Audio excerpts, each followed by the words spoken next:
इस कार्यक्रम के पुण्यार्जक हैं एक बार लगेगा तो 7 पुश्तों तक चलेगा। वंडर सीमेंट, फर्क नजर आएगा।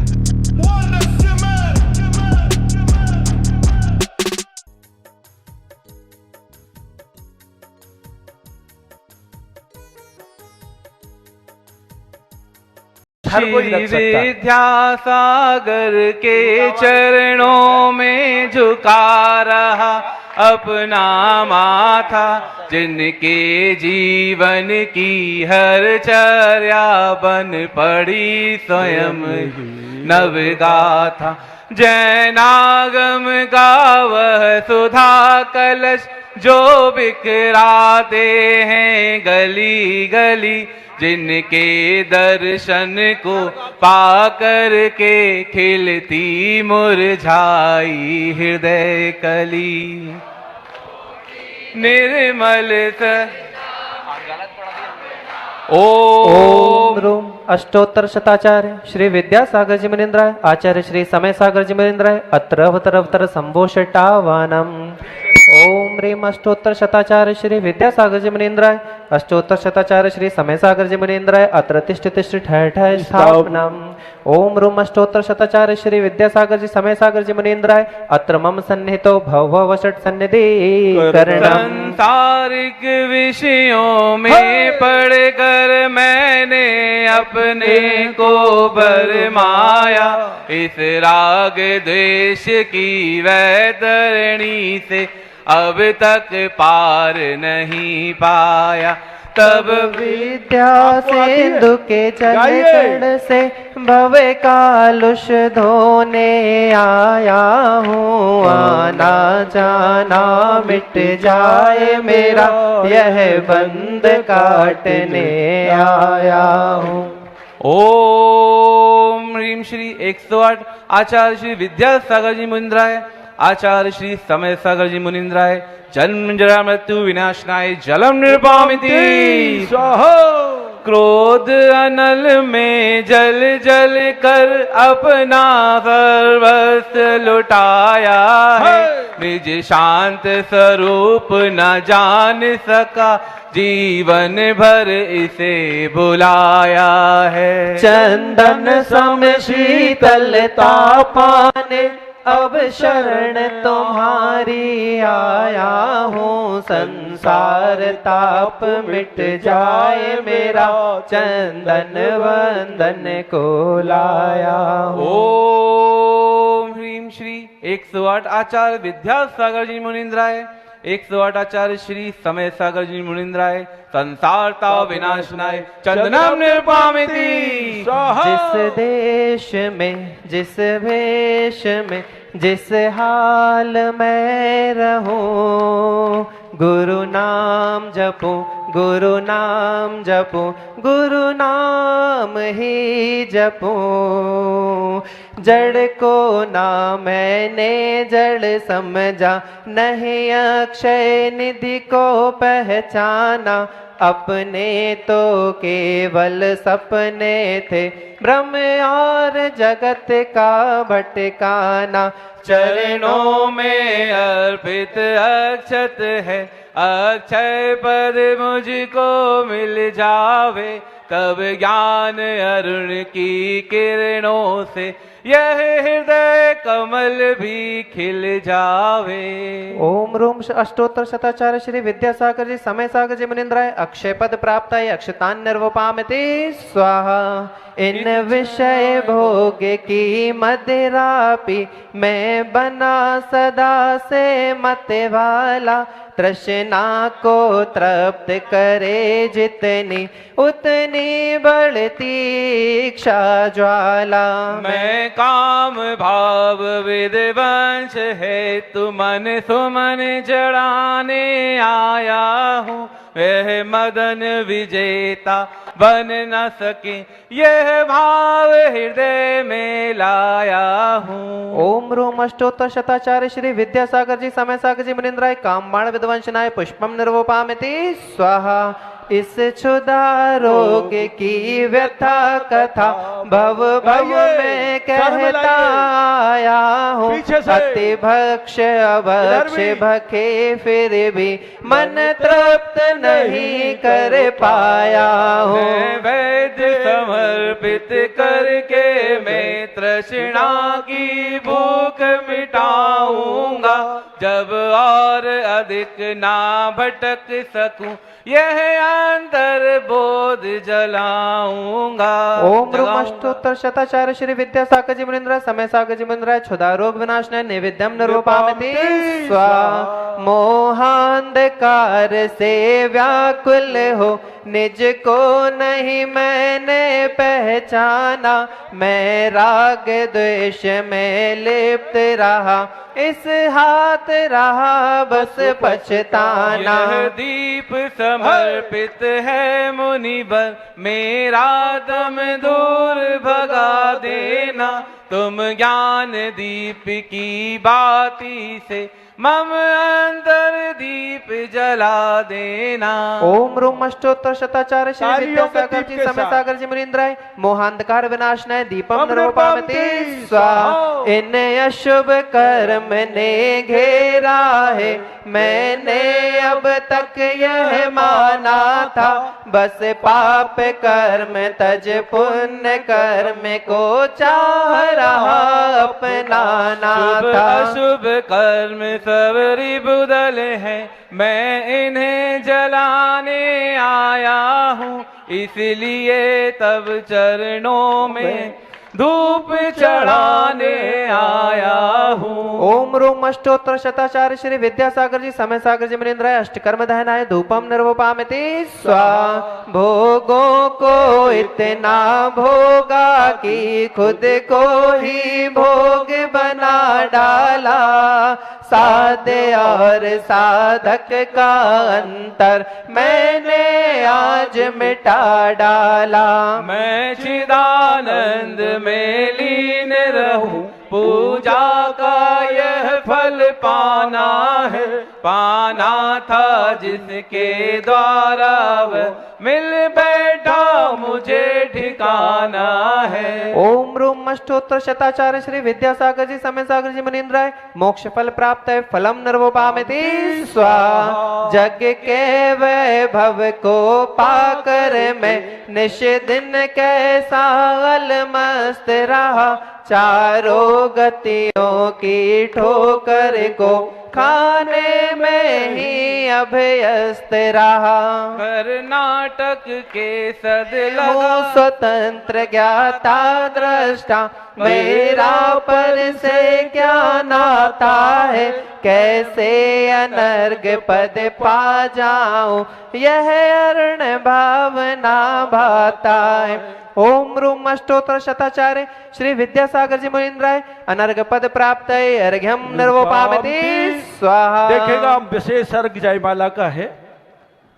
बहुत पवित्र उद्देश्य को लेकर चतुर्मास रखा गया। लोग हमारी मदद कर रहे हैं। आज 1,11,000 रुपए के कई कलश बाहर से भी है अंदर से भी है रख रहे हैं। आप भी मत बनाइएगा। उसके बाद हम सब महार्घ में जयमाला के अर्घ में शामिल होंगे। नितिन जी, अमृता जी, अवनी, आरना, सुलोचना, सरोज जी, इन्होंने 1,11,000 रुपए का एक कलश रखा है। आप तालियां बजाकर उनका स्वागत करें। वे परिवार सहित आकर यहाँ श्रीफल समर्पित करेंगे और हम उनके साथ तालियां उनके साथ शामिल करेंगे। द्वितीय अभिनव जी भानपुर, उन्होंने 1,11,000 रुपए का कलश यहाँ दिया है। देखिए, आप मन बनाइएगा। ये राशि आप बाद में भी दे सकते हैं और अपनी अनुकूलता से भी दे सकते हैं। कोई दबाव नहीं रहेगा, पर दीजिएगा। ये दुनिया का महानतम मंदिर बन रहा है, उसमें दान यदि करेंगे तो आप तो चले जाएंगे, पर आपकी यादें आपके बच्चों तक रहेंगी। एक कलश जिसकी कीमत बहुत कम रखी गई इसलिए कि सब लोग जोड़ सकें। तीसरा कलश श्रीमती अशोक रानी जैन, दीप्ति आशीष जैन, उन्होंने भी 11 एक कलश रखा है। आप तालियां उनके साथ करिएगा। श्री अतुल दीदी, श्री अतुल, दीप्ति, अवनी जैन, मोदी, 1,11,000 रुपए का कलश उनने भी रखा है। श्रीमती स्नेहलता जैन, 1,11,000 रुपए का कलश उनकी तरफ से भी है। और श्रीमती शिल्पी जैन, 1,11 का कलश उन भी। यदि आप नहीं दे सकते तो 51,000 21,000 रुपए भी दान राशि दिखा सकते हैं। कहीं कोई संकोच नहीं है दोस्तों, मन बनाइएगा। दुनिया की अद्वितीय पॉलिसी हमारे खाते में चली जाएगी, हम चले जाएंगे, पर पॉलिसी हमारे बच्चों के पास रहेगी।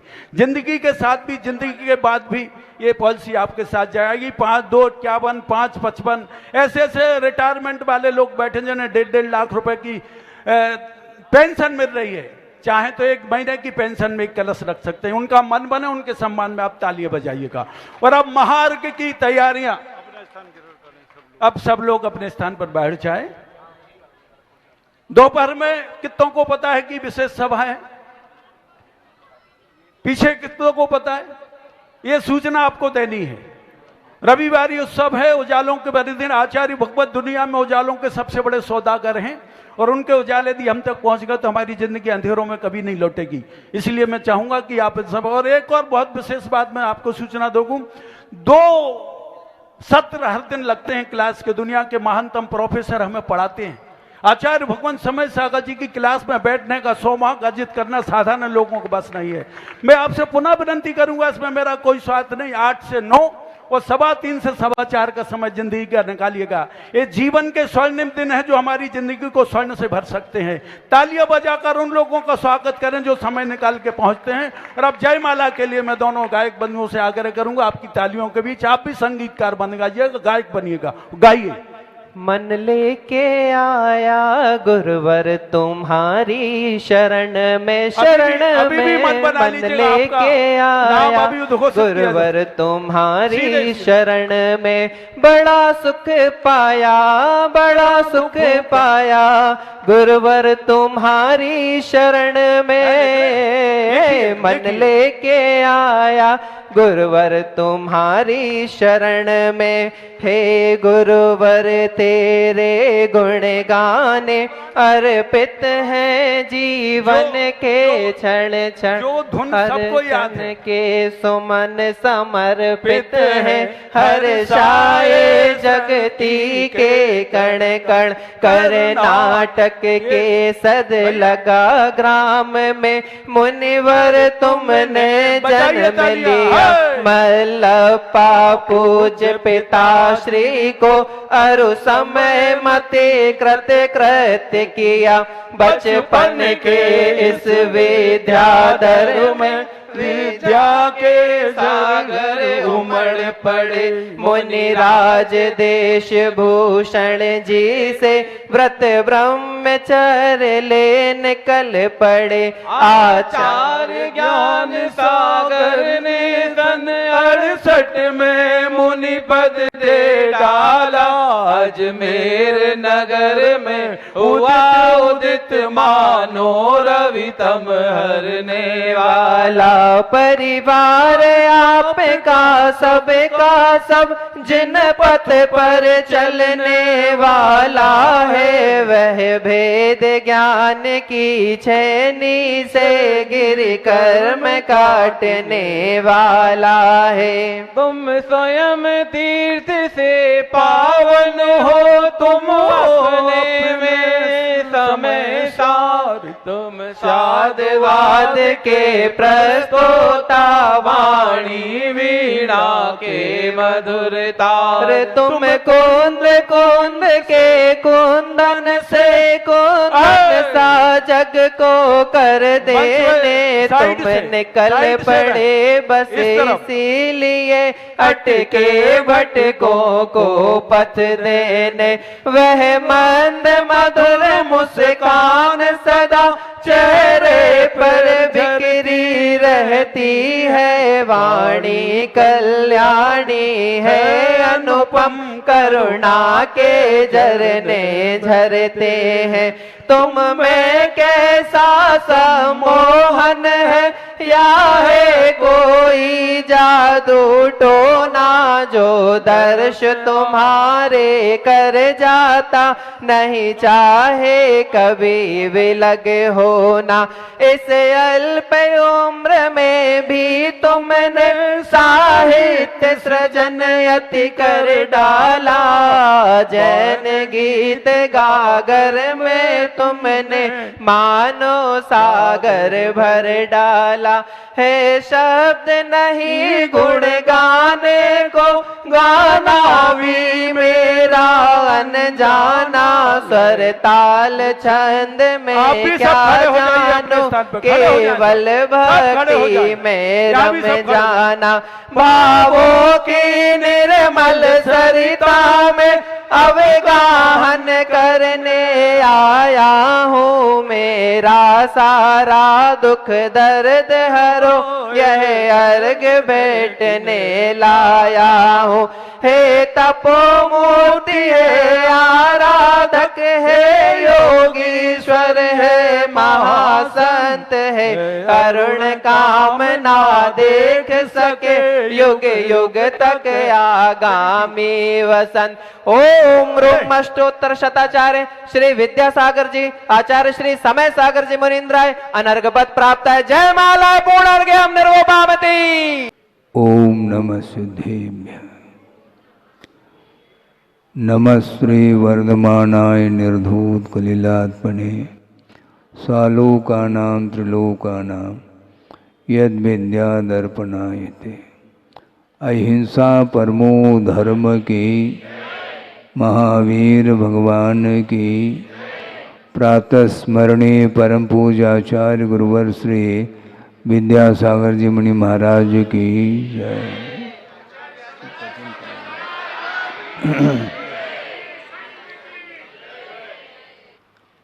आगम ग्रंथों में, कर्म सिद्धांत ग्रंथों में यह विषय बहुत सूक्ष्मता के साथ वर्णन मिलता है कि पौद्गलिक जो वर्गणाएं हैं, जिन्हें कर्म वर्गना बोलते हैं, अर्थात कर्म के रूप में परिणमन करने की क्षमता, सामर्थ्य उन वर्गनाओं में है। कर्म के रूप में परिणमन होने की योग्यता, उपादान उनके अंदर है, किंतु जब तक आत्मगत रागादिक भावों का निमित्त नहीं मिलता, तब तक वो वर्गनाएं वर्गना के रूप में रहती हैं। आत्मा अथवा जीव असंख्यात प्रदेशी हैं और उस जीव के प्रत्येक प्रदेश पर अनंतानंत वर्गनाएं विद्यमान हैं। यह आस्था का विषय है।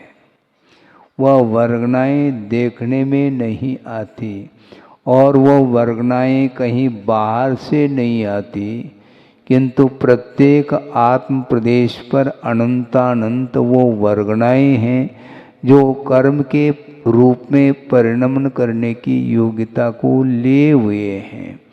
किंतु जब तक रागादिक भावों का संबंध नहीं मिलेगा उनके लिए, तब तक वो वर्गनाएं किसी भी प्रकार से कर्म के रूप में परिणत नहीं हो सकती। यह सिद्धांत है। वह वर्गनाएं इतनी सूक्ष्म हैं, वज्र पटल से भी वो व्याघात को प्राप्त नहीं होती।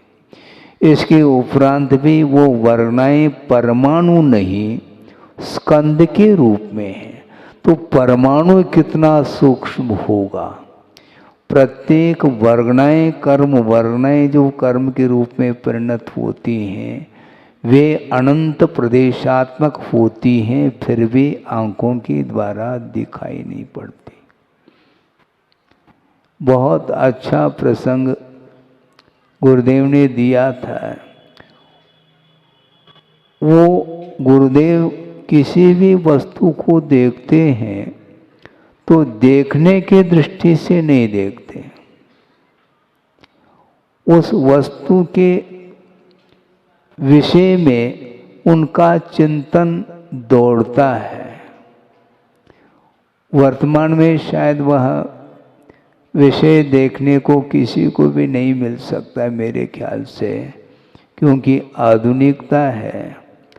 प्रत्येक घर सीमेंटेड है, आरसीसी वर्क से बिल्डिंग बने हुए हैं, किंतु पुराना जो कल्चर था उसको सामने रखा जा रहा है।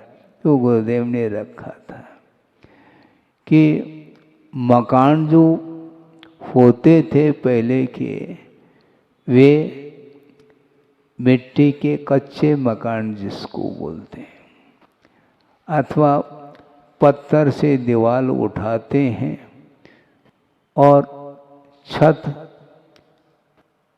टीन का रहता है, अथवा कवेलू जिसको बोलते हैं। तो अब सोचो विचार करो, ऊपर टीन है छाया के लिए और उस टीन में छोटे छोटे छेद हैं। उन छेद के माध्यम से सूर्य की रोशनी उस मकान में आती है और उस रोशनी की ओर दृष्टिपात करते हैं तो धूली के कण नजर आते हैं। वह वैसे देखने में नहीं आएंगे, आसमान में धूली के कण उड़ रहे होते हैं, इसके उपरांत भी उस रोशनी के माध्यम से देखने में वो आते हैं।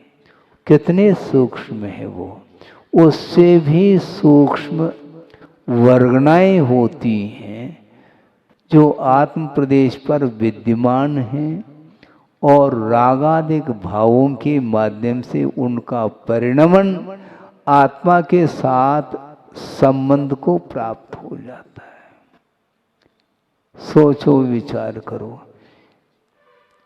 परिणमन करने की योग्यता उनमें है, किंतु बिना निमित्त के कोई कार्य नहीं होता। रागादिक भावों का संबंध जब जुड़ जाता है, वो सारी वर्गणाएं कर्म के रूप में परिणत होकर के आत्मा के साथ संबंध को प्राप्त होते हैं। और रही बात रागादिक भावों का होना कर्म के उदय के बिना नहीं, किंतु कर्म के उदय में रागादिक भाव उत्पन्न हो यह अनिवार्य नहीं। जब कभी भी रागादिक भाव उत्पन्न होते हैं, उस समय किसी न किसी कर्म का उदय अपेक्षित होता है, लेकिन कर्म के उदय से नियामक रूप से रागादिक भाव उत्पन्न हो अनिवार्य नहीं, क्योंकि जीव स्वतंत्र है। आप राग करना चाहो तो स्वतंत्र, नहीं करना चाहो तो स्वतंत्र। तो आप क्या करना चाहो बोलो? महाराज कर्म का उदय पुनः रट रहे हैं आप। कर्म का उदय तो रहेगा, किंतु रागादिक भाव उत्पन्न हो अनिवार्य नहीं है। और नए सिरे से जो कर्म का बंध होता है वह रागादिक भावों के कारण होता है। महाराज पूर्वबद्ध कर्म का उदय है, हम क्या करें? उदय से मत डरो, गुरुदेव का कहना है। पंक्ति में आपके सामने रख रहा हूँ। कुछ दिन पूर्व में निजानुभव शतक की पंक्ति आपके सामने रखी थी। एक और श्लोक आपके सामने रख रहा हूँ इसी प्रसंग को लेकर के कि मैंने किया विगत में कुछ पुण्य पाप, मैंने किया विगत में कुछ पुण्य पाप, जो आ रहा उदय में स्वयमेव आप। मैंने किया विगत में कुछ पुण्य पाप, जो आ रहा उदय में स्वयमेव आप। होगान बंद तबलों, होगान बंद तबलों जबलों न राग, चिंता नहीं उदय से बनवीत राग। हमें कर्म बंद के उदय की चिंता नहीं। आप वीतरागी बने रहेंगे तो निश्चित रूप से कर्म का आश्रव रुकेगा।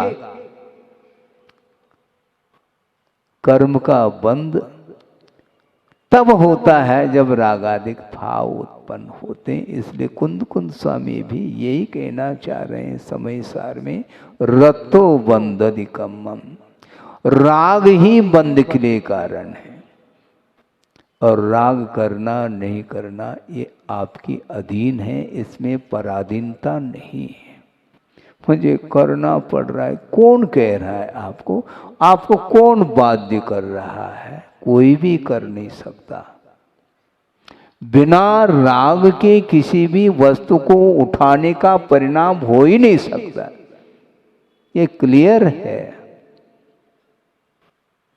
ये जो भी चुनाव होता है, चयन जिसको बोलते हैं, वह बिना राग के संभव नहीं। एक तो ग्रहण भाव भी राग के बिना नहीं, और उसमें भी जो चयन है वह बिना राग के संभव नहीं है। संसारी प्राणी बेचैन है, इसलिए चयन करता है। थाली आपके सामने है, विभिन्न प्रकार के खाद्य वस्तु उसमें रखे गए, परोस दिए हैं। उसमें रसगुल्ला भी है और बाजरे की रोटी भी है, पूड़ी भी है, अन्य अन्य वस्तु हैं। आप चुनते क्यों हो? आपको भूख मिटाना है क्या कुछ और करना है? ये हाथ के लिए संकेत दिया किसने? मन ने संकेत किया कि इसको उठा ले, इसको नहीं।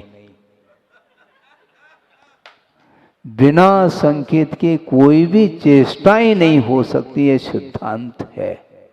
आप उसको स्वीकारो तो ठीक है, नहीं स्वीकारो तो ठीक है। सिद्धांत कभी भी परिवर्तित नहीं होता। जितने भी पंचेंद्र के विषय हैं, वे सारे सारे विषय मन के लिए इष्ट भी और अनिष्ट भी। किंतु वस्तुतः देखा जाए, स्वरूप की दृष्टि से हम विचार करते हैं तो कोई भी पदार्थ न इष्ट है न अनिष्ट है, अपनी मन की परिकल्पना है।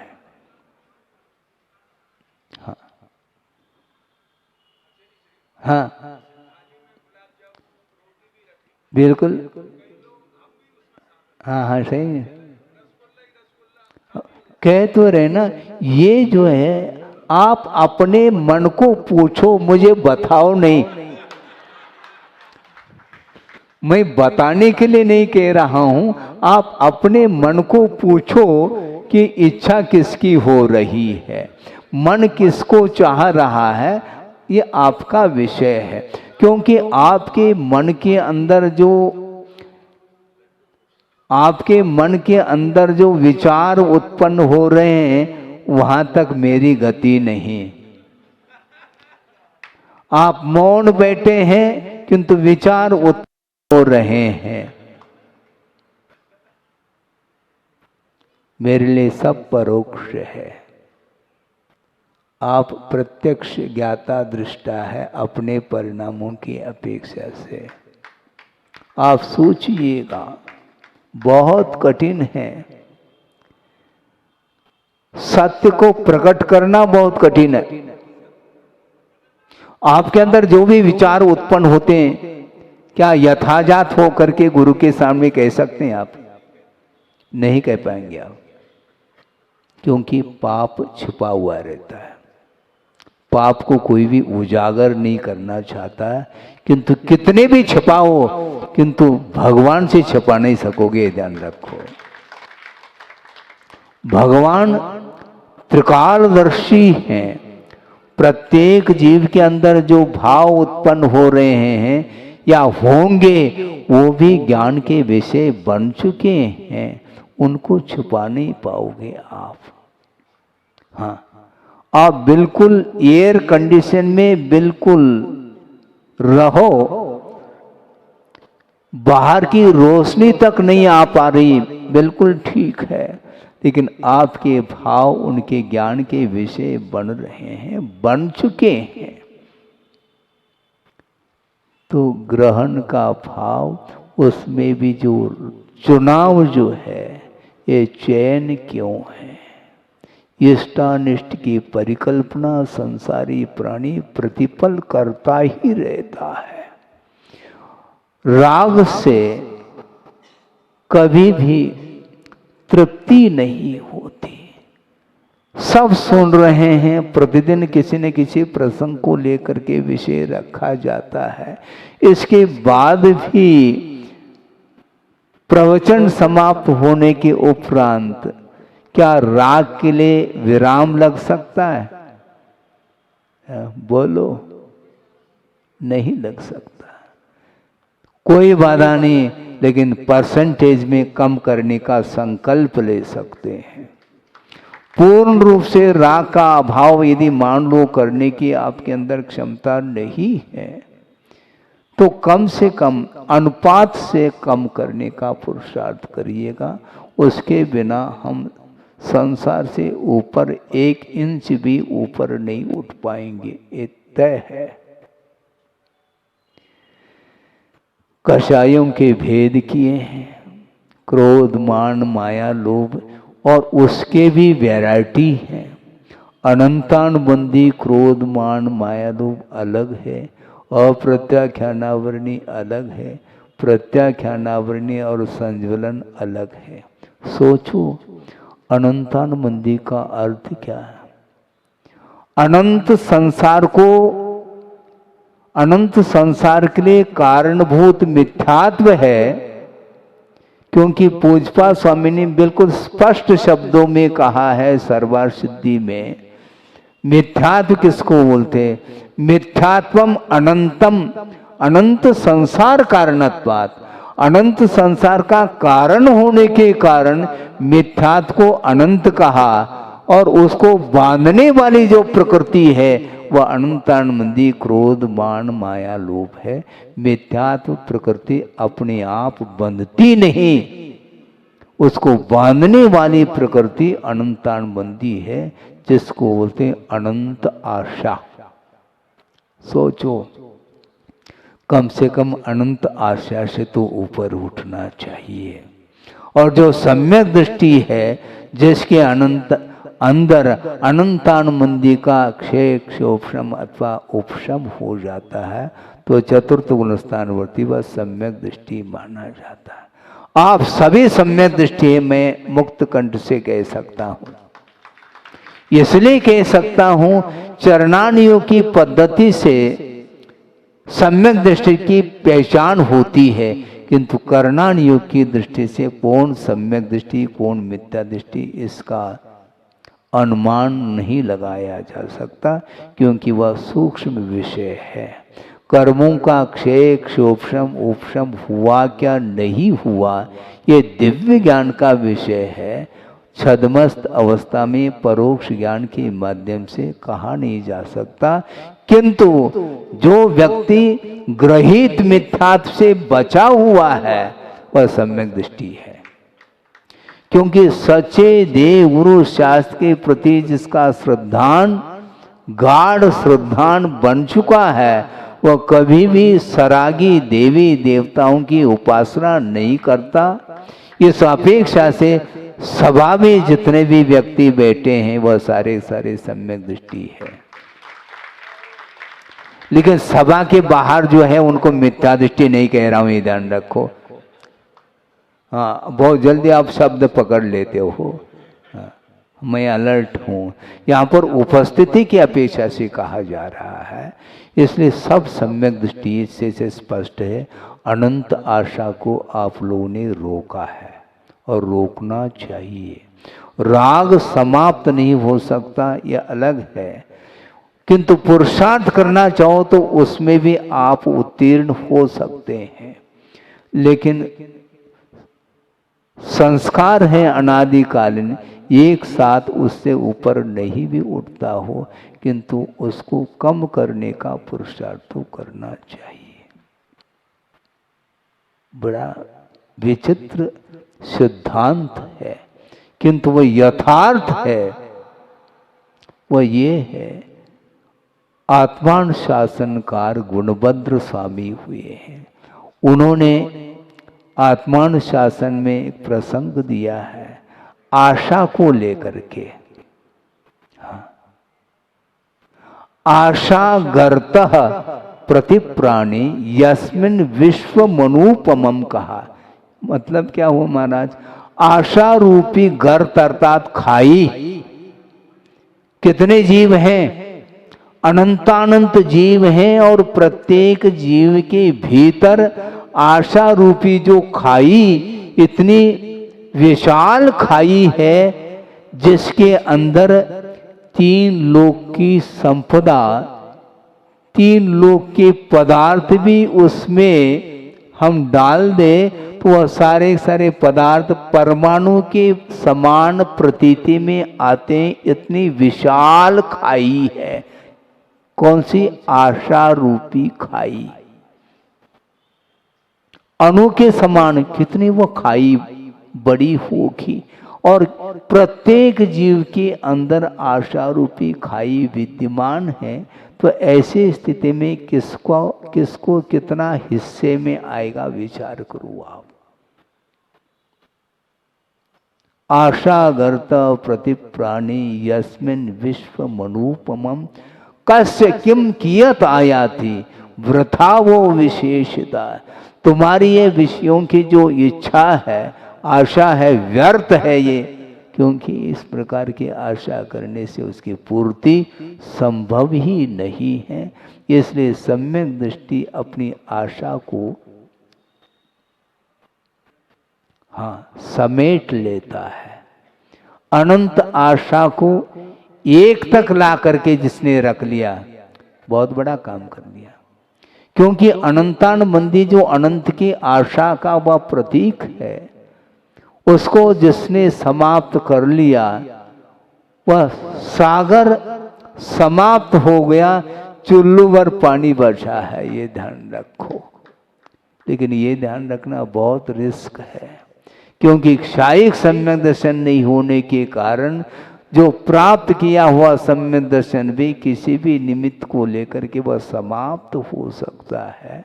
इसलिए आचार्य कहते हैं सावधान रहो। प्रतिदिन उपदेश सुनने को मिलेगा, मिलता रहेगा। आप स्वयं स्वाध्याय भी करते हैं, करें, किंतु करने के उपरांत भी अपने आप को संयत बनाने की आवश्यकता है। ये भूख, इसकी तृष्णा, आशा अनंतात्मक है, उसको आप समेट लीजिए। कितना कठिन होता है। रात दिन संसारी प्राणी डूबा है, उसका दिमाग काम नहीं कर रहा है। इधर सुनते चले जाते हैं और पुनः वही कार्य करते हैं, तो उस समय कुछ समझ में आता है कि नहीं? उस समय प्रवचन की कोई पंक्ति काम में आती है? नहीं आती है। फिर कब आएगी वो?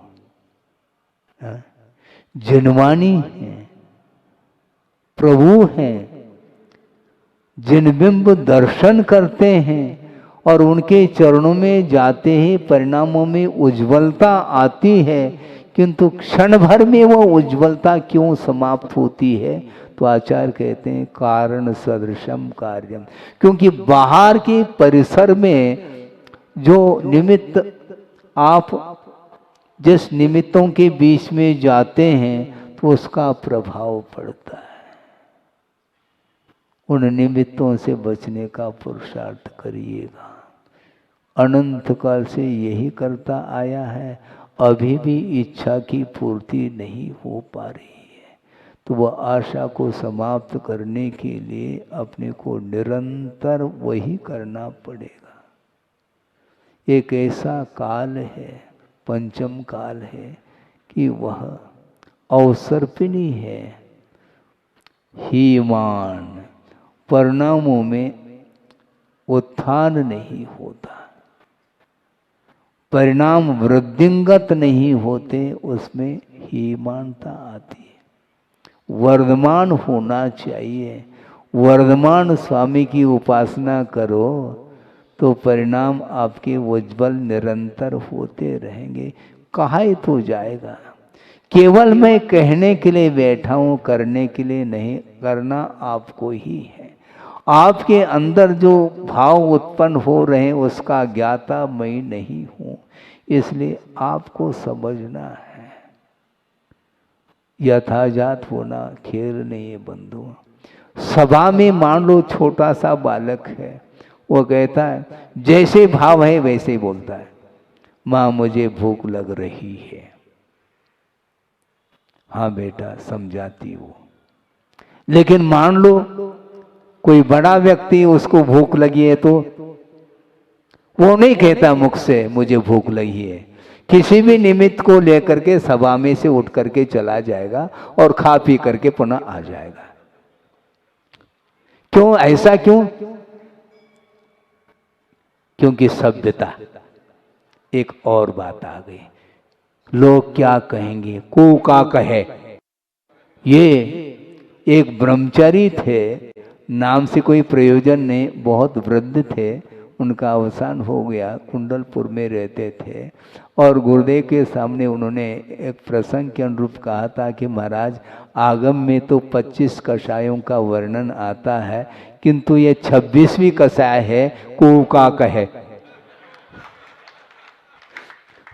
कौन क्या कहेगा, यह जो है ना शल्य बना रहता है। इसलिए वह बालक के समान किसी के सामने अपने भाव को रखता नहीं। वो बहुत चतुर है, वो उसकी चतुराई को का कहे। इसलिए धीरे से वह किसी भी निमित्त को लेकर के बहाना बना करके चला जाता है और अपना काम करके आ जाता है। ये उसकी कुशलता है। ये कौन सी कुशलता है? क्योंकि दिमाग है उसके पास, और छोटे बच्चे के पास कोई दिमाग नहीं, सहजता से बोल लेता। इसी को बोलते हैं सरलता। सरलता होनी चाहिए, कुटिलता ठीक नहीं। और कुटिलता के माध्यम से जो कार्य करके आ जाता है तो उसके अंदर जो भाव है वो किसी को ज्ञात नहीं, किंतु खुद को तो ज्ञात है, और भगवान को छुपा नहीं पाओगे। मन पर ज्ञानी आपके विचारों को पकड़ सकते हैं, किंतु वह पकड़ते नहीं, क्योंकि इसमें क्या सार है? क्योंकि संसार का स्वरूप है। पूरा का पूरा संसार राग से आकर्षित है, उसको कहा जा सकता है। इसके उपरांत भी स्वयं की यदि रुचि है तो वह मोक्ष मार्ग की ओर बढ़ सकता है।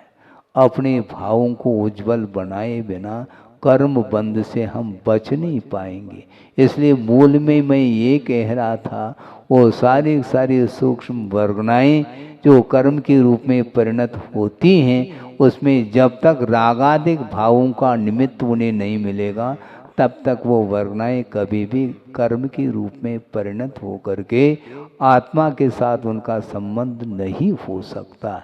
इसलिए आप राग करना चाहो तो कर्म बंद होगा, नहीं करना चाहो तो कभी भी कर्म बंद नहीं हो सकता। इसलिए गुरुदेव का ये कहना है, हमें कर्म के उदय की चिंता नहीं, क्योंकि बंधा हुआ जो कर्म है वह द्रव्य क्षेत्र कालादि के निमित्त को लेकर के वो उदय को प्राप्त होगा, किंतु बंध जो होगा उसमें आपकी स्वतंत्रता है। हाँ, कर्म का उदय होने के उपरांत हम कुछ भी उसमें कोई रद्दो बदल नहीं कर सकते। कर्म उदय आने के पूर्व में तो हम परिवर्तित कर सकते हैं कर्म को, किंतु उदय में आने के उपरांत उसमें कोई भी परिवर्तन संभव नहीं है। जिस अनुभव को लेकर के कर्म का आश्रय हुआ है, उसी अनुभव को लेकर के यदि उदय में आया है तो उसमें भगवान भी कुछ नहीं कर पाएंगे। हाँ, बहुत कठिन काम है। इसलिए भावों को संभालने का पुरुषार्थ करिएगा। विशुद्धि के माध्यम से दो लाभ है। एक तो लाभ ये है कि विशुद्धि के माध्यम से जो कुछ भी नया जो कर्म का आश्रय हो रहा है उसमें अप्रशस्त प्रकृतियों में स्थिति और अनुभाग कम पड़ता है और प्रशस्त प्रकृतियों में अनुभाग अधिक पड़ता है। ये सिद्धांत है। अनुभाग का अर्थ भी साथ साथ हम समझ लें, फलदान देने की जो शक्ति विशेष है उसका नाम अनुभाग है। कर्मों में शक्ति पड़ी है, किसके द्वारा? रागादिक भावों के द्वारा ही उसमें शक्ति आई है। अपने आप में उसके अंदर शक्ति नहीं है, किंतु परिणमन करने की योग्यता उसके अंदर होते हुए भी रागादिक परिणाम जितने तीव्रता को लेकर के होते हैं उतने ही उस कर्मों में फलदान देने की शक्ति, जिसको पोटेंसी बोलते हैं, वो आती है। और स्थिति भी विशिष्ट स्थिति को लेकर के उसका बंध होता है। इसलिए कर्म का उदय है महाराज, कर्म का उदय है। मैं मानता हूं बिना कर्म के उदय के रागादिक भाव नहीं होता, किंतु रागादिक भाव होने के लिए अनिवार्यता नहीं है। यदि अनिवार्य मानेंगे तो कभी भी पुरुषार्थ हम नहीं कर पाएंगे। हाँ, पुरुषार्थ ही नहीं कर पाएंगे हम। सब कुछ होना है। और कुछ लोगों की धारणा है भगवान ने देखा है महाराज, ये हो के रहेगा। भगवान ने क्या देखा मुझे बताओ? भगवान ने सब देखा है, लेकिन भगवान ने ये भी कहा है कि कार्य जो होता है वह कारण सदृशम कार्यम, कारण के अनुरूप कार्य होता। आपके परिणाम के अनुरूप कर्म का बंध होगा, न कि उनके जानने से बंध होगा। उन्होंने क्या नहीं जाना, सब कुछ जान लिया है, किंतु आपके परिणाम के ऊपर ही कर्म सिद्धांत टिका हुआ है। ये उन्होंने ही कहा है। सब कुछ निश्चित है, फिर उपदेश देने की आवश्यकता क्यों पड़ी? उपदेश देने से बहुत कुछ टल जाता है। पुरुषार्थ के माध्यम से हमें पूछना चाहते हैं, गाड़ी आप चलाते हैं, कार आप चलाते हैं और फुल स्पीड से कार चल रही है आपके द्वारा, एक्सीडेंट हो गया। भगवान ने देखा था इसलिए हो गया। सुन रहे क्या? नहीं, नींद तो नहीं आ रही। भगवान ने देखा इसलिए एक्सीडेंट हो गया क्या? नहीं। यदि भगवान ने देखा है इसलिए एक्सीडेंट हुआ है तो बिना ब्रेक की गाड़ी खरीदो। ब्रेक की क्या आवश्यकता है? ब्रेक लगाने की क्या आवश्यकता है? एक्सीडेंट होना था, हो गया, क्योंकि भगवान ने देखा था। हमारा इसमें कोई अपराध नहीं है, हमारा कोई दोष है ही नहीं। गलत बात है?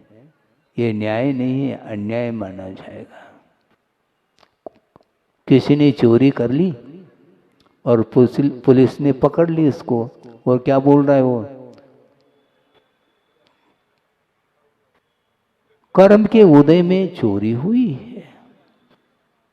भगवान ने देखा था इसलिए चोरी हो गई। तो भगवान ने ये भी तो देखा था, पुलिस कहता है पकड़ इसे, हैं? इसमें क्यों नहीं? ये न्याय सर्वत्र होना चाहिए ना। भगवान ने देखा है इसलिए हुआ है, तो अपराध कोई वस्तु ही नहीं। कौन अपराधी है, कौन निरपराध है, इसके बारे में क्या है, व्यवस्था क्या है? ऐसा नहीं, स्वयं ही करता है, किंतु इस प्रकार धारणा बनाता चला जाता है। उसकी धारणा बनती चली जाती, ये ठीक नहीं है। इस प्रकार कहोगे तो भगवान की वाणी को भी असत्य ठहरने के लिए खड़ा हो सकता है व्यक्ति। ये कैसे महाराज? मान लो हाथ में मुट्ठी में चने हैं, भगवान को पूछ लो, भगवान इसकी अगली पर्याय कौन सी है? भगवान को पूछ रहा है। भगवान बहुत सावधान है, ये ध्यान रखो, वो उत्तर नहीं देंगे। क्यों? वो उत्तर देंगे ठीक उसका विपरीत आप कार्य कर लोगे, ये भी वो जान रहे हैं। इस चने की अगली पर्याय कौन सी है भगवान? वो मान लो कह देते हैं ये अगली पर्याय इसकी अंकुरित होने की है, तो उसने पीस डाला, तो भगवान की वाणी असत्य हो गई। तो ऐसे थोड़ी, बल्कि उन चनों में अनंत योग्यता है। जैसे आप उसके लिए कारण उपस्थित करेंगे, उसी के अनुरूप उसका परिणमन होना है। परिणमन स्वतंत्र है, किंतु निमित्त के ऊपर निर्धारित है कि नहीं? बिना निमित्त के कोई कार्य नहीं होता है। एक प्रसंग आपके सामने रख करके विषय को पूर्ण कर रहा हूँ। 9:25 हो गए हैं, 5-1 मिनट का समय है। मुक्तागिरी की बात है। वैसे मुक्तागिरी में 2-3 चातुर्मास हुए गुरुदेव के। उस समय एक विद्वान आए उनके पास और उन्होंने अपनी जिज्ञासा रखी कि महाराज आपकी धारणा क्या है, किस विषय में? निमित्त के विषय में। तो गुरुदेव ने कहा मैं अपनी धारणा बाद में बताऊं, तुम अपनी धारणा बना लो, बताओ। महाराज निमित्त कुछ नहीं कर सकता। तो गुरुदेव ने कोई उत्तर नहीं दिया। क्यों महाराज, उत्तर क्यों नहीं दे रहे हैं? मैं आपके प्रश्न का उत्तर दे सकता हूं, आप क्यों नहीं दे सकते महाराज? यही तो निमित्त है। तुम निमित्त को स्वीकार भी नहीं करना चाहो और प्रश्न भी करते चले जा रहे हैं और उत्तर चाह रहे हैं आप। तो आपके प्रश्न का उत्तर देने में मैं निमित्त हूं क्या? नहीं महाराज, बात समझ में आ गई है। बिना सोच विचार किए बोलते चले जाते हैं, ऐसा नहीं है। प्रत्येक द्रव्य का जो परिणमन है वो उपादान की दृष्टि से स्वतः परिणमशील है, किंतु बिना निमित्त के उसका परिणमन संभव नहीं। इसलिए ये कहा था अभी, जो सूक्ष्म वर्गनाएं, कर्म वर्गनाएं, वो कर्म के रूप में तब परिणत हो सकती हैं जब जीव के रागादिक भावों का निमित्त मिल जाता है। तो यदि हम रागादिक भाव नहीं करेंगे, 3 काल में भी वो वर्गनाएं कर्म के रूप में परिणत नहीं हो सकती है।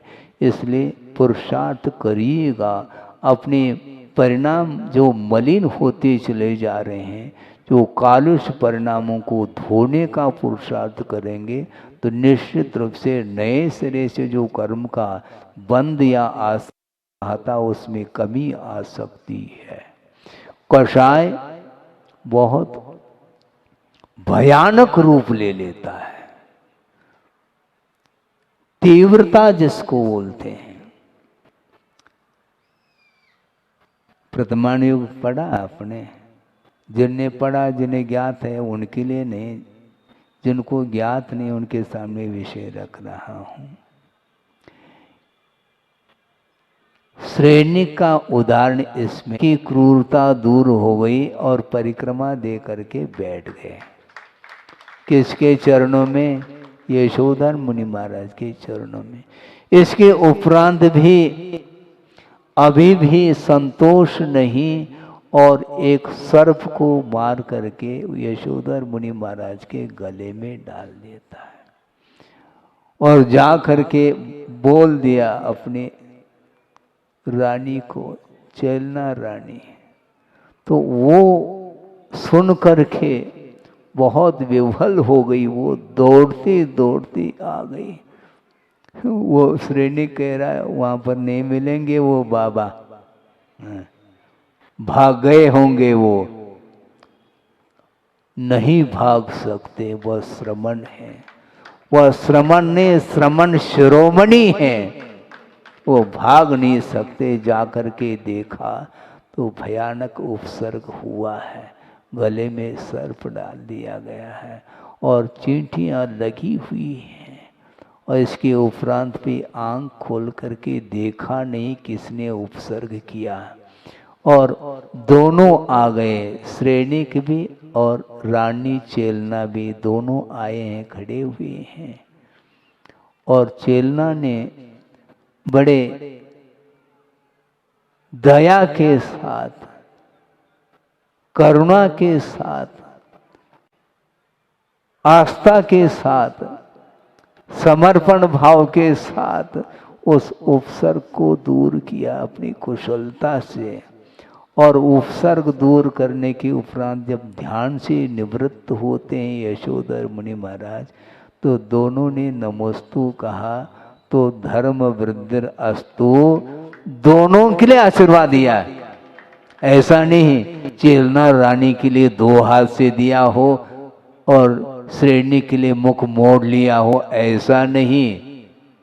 इसको बोलते हैं भयंकर उपसर्ग होने के उपरांत भी वो चिंतन कर रहे हैं अपने अज्ञान दशा में किया हुआ जो कर्म है वो उदय में आया है। ये शत्रु न शत्रु हैं श्रेणिक, न मित्र हैं।